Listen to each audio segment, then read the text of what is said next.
디즈니가 이 공주와 개구리를 테마로 한 후룸라이드를 준비하고 있다고 공식 발표했습니다.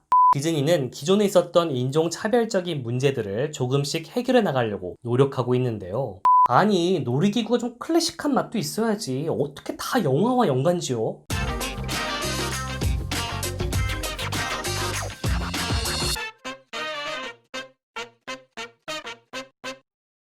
안녕하세요. 자칭 타칭 테마파크 덕후 테마파크 버프입니다. 한때 3D 애니메이션으로 완전히 방향을 튼 것 같았던 디즈니가 오랜만에 내놓은 2D 애니메이션 하나가 있었습니다. 진취적인 여성 티아나와 개구리로 변한 왕자 나빈이 주인공인 공주와 개구리인데요. 2009년에 개봉을 했었죠. 그런데 얼마 전 디즈니가 이 공주와 개구리를 테마로 한 후룸라이드를 준비하고 있다고 공식 발표했습니다. 엄밀히 말하면 기존에 있는 놀이기구를 리테밍하는 건데요. 그러니까 기존에 있던 놀이기구에 새로운 테마와 스토리를 입히는 거라고 이해하시면 되겠습니다. 디즈니가 새로운 테마와 스토리를 입힐 놀이기구는 바로 스플래시 마운틴입니다. 우리나라 사람들에게 좀 친숙한 표현을 쓰자면 후룸라이드라고 하는 놀이기구입니다. 보트를 타고 이것저것 구경을 하다가 높은 곳에서 떨어지면서 물벼락을 맞는 놀이기구인데, 우리나라 테마파크들에 있는 후룸라이드들과는 차원이 완전히 다른 높은 퀄리티로 만들어진 것이 바로 디즈니의 스플래시 마운틴입니다. 그만큼 인기가 굉장히 많은 놀이기구죠.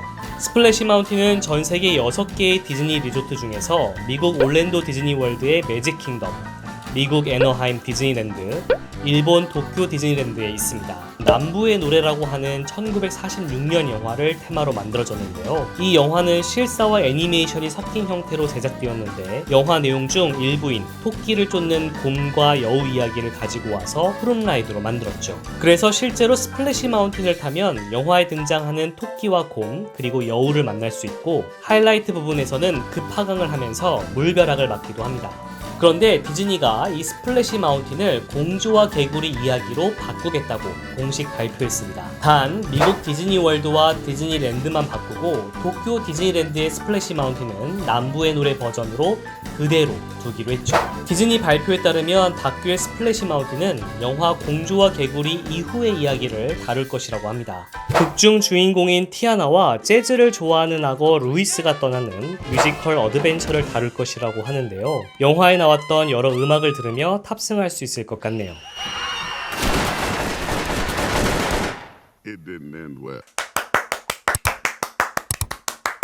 그런데 기존에 이미 인기가 많은 이 스플래시 마운틴을 굳이 왜 지금 와서 공주와 개구리로 바꾸려고 하는 걸까요? 이 부분에 대해서는 최근 디즈니가 바꾸려고 하는 인종차별적인 문제와 연관이 있다고 생각하는 사람들이 많습니다. 최근 디즈니는 덤보 애니메이션에서 까마귀 장면을 삭제했는데, 기존 작품에 나오는 까마귀들이 흑인의 특성을 왜곡하고 과장해서 표현했었다는 이유에서죠.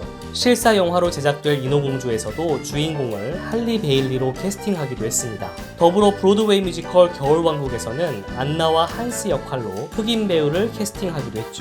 이런 부분들을 통해서 디즈니는 기존에 있었던 인종차별적인 문제들을 조금씩 해결해 나가려고 노력하고 있는데요. 이번에 스플래시 마운틴을 공주와 개구리로 바꾸려고 하는 것도 이러한 노력의 일환이 아닐까 싶은 겁니다. 지금의 스플래시 마운틴이 원작으로 삼고 있는 남부의 노래 또한 인종차별적인 영화라고 지적을 받고 있는 작품인데요. 놀이기구에서 인종차별적인 부분이 드러나지는 않습니다. 하지만 원작 영화가 흑인을 노예로 표현하는 등 잘못된 역사인식을 심어줄 여지가 있다고 늘 얘기가 되는 작품이죠. 그런데 이 공주와 개구리라고 하는 이 작품에서는 반대로 진취적인 흑인 여성 티아나가 주인공을 나온다는 점에서 조금 다릅니다. 실제로 디즈니가 이번에 발표한 내용을 보면 티아나는 현대적이고 용감하며 힘을 가진 여성으로 자신의 꿈을 추구하는 캐릭터라고 약간 힘주어 소개를 하고 있습니다. 확실히 영화에서 티아나는 다른 디즈니 공주들이 그러했듯이 왕자만을 바라본다거나 이런 모습을 보이지 않고 상당히 진취적이고 현대적인 여성의 이미지를 보여주고 있죠.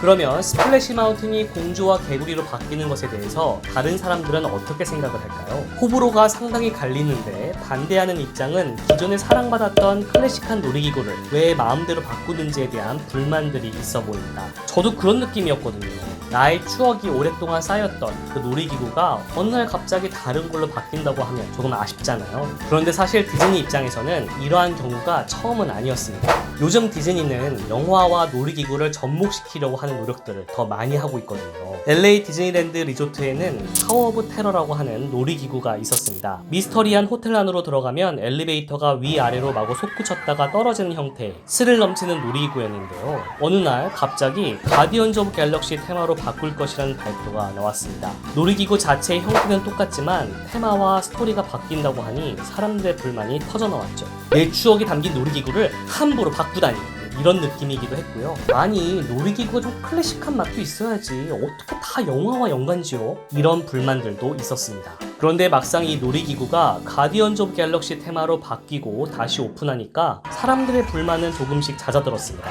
여전히 예전 버전을 그리워하는 사람들도 있긴 하지만 어쨌든 더 재밌어진 것은 사실이거든요.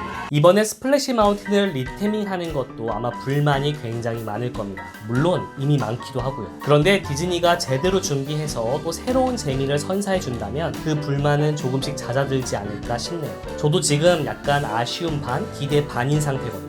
그래도 도쿄 디즈니랜드 버전은 원래 버전 그대로 놔둘 예정이라고 하니까 아예 사라진 건 아니니 약간은 안심해봅니다. 참고로 공주와 개구리 버전으로 바뀌어서 오픈하게 될 시기는 아직 공개되지 않았습니다. 여러분은 공주와 개구리 후룸라이드가 오픈하면 어떨 것 같으신가요? 타보고 싶으신가요? 어떤 점이 기대되시나요? 댓글로 남겨주세요. 구독과 좋아요, 알람 설정으로 앞으로도 이번 영상과 같은 재미난 테마파크 소식들을 놓치지 마세요. 오늘은 여기까지. 지금까지 테마파크에서 7년간 빡세게 일하고 전세계 40여 곳 테마파크를 200번 넘게 쏘다닌 자칭 테마파크 덕후 테마파크 버프였습니다.